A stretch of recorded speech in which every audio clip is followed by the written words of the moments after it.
आज सुनेंगे वरुथनी एकादशी की व्रत कथा। इस एकादशी को सबसे शुभ और फलदायी माना गया है।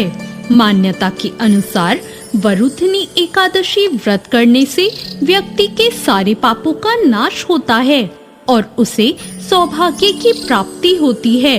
हिंदू धर्म शास्त्रों के अनुसार जो व्यक्ति वरुथनी एकादशी का व्रत पूरे मन और श्रद्धा से करता है उसे वैकुंठ लोक की प्राप्ति होती है। पूरे विधि विधान से वरुथनी एकादशी करने वाले व्यक्ति के सारे पाप नष्ट हो जाते हैं। आइए सुनते हैं वरुथनी एकादशी की व्रत कथा।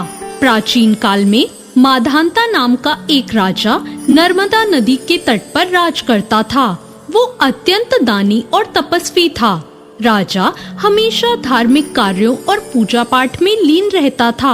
एक बार जब राजा वन में तपस्या में लीन था, तभी न जाने किस ओर से एक जंगली भालू आया और राजा के पैर को चबाने लगा। राजा तनिक भी नहीं घबराया और अपनी तपस्या में लीन ही रहा, परंतु वो भालू राजा के पैर को चबाते हुए घसीटकर उसे ले जाने लगा।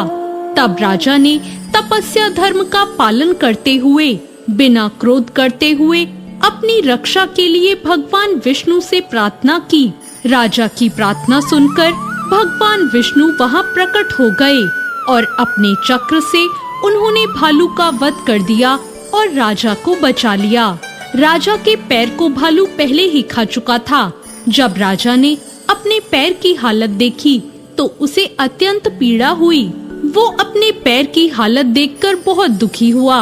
अपने दुखी भक्त को देखकर भगवान विष्णु ने कहा, हे वत्स, तुम शोक न करो, तुम मथुरा जाओ और वरुथनी एकादशी का व्रत रखकर मेरे वराह अवतार की मूर्ति की पूजा करो।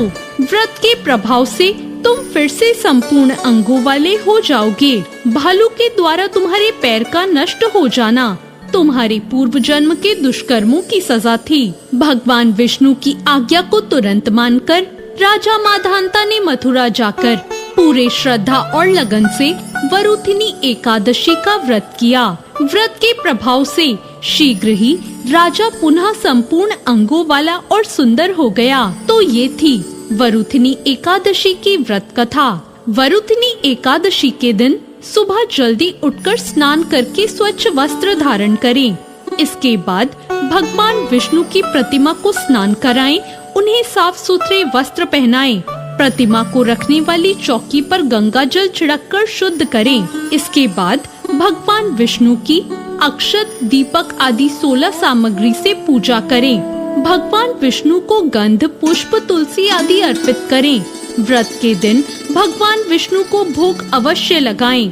रात के समय भगवान विष्णु और देवी लक्ष्मी की पूजा करें। हिंदू मान्यताओं के अनुसार पीपल के पेड़ में भगवान विष्णु का वास होता है, इसलिए वरुथनी एकादशी के दिन पीपल के पेड़ पर जल चढ़ाना बहुत शुभ माना जाता है। वरुथनी एकादशी के दिन भगवान विष्णु को पीले फल, पीले रंग की मिठाई का भोग लगाना भी बहुत शुभ होता है। एकादशी के दिन भगवान विष्णु के साथ माँ लक्ष्मी की पूजा करने से घर में सुख, समृद्धि और धन का आगमन होता है। जो भी व्यक्ति वरुथनी एकादशी का व्रत पूरे मन और श्रद्धा से करता है उसे मोक्ष की प्राप्ति होती है।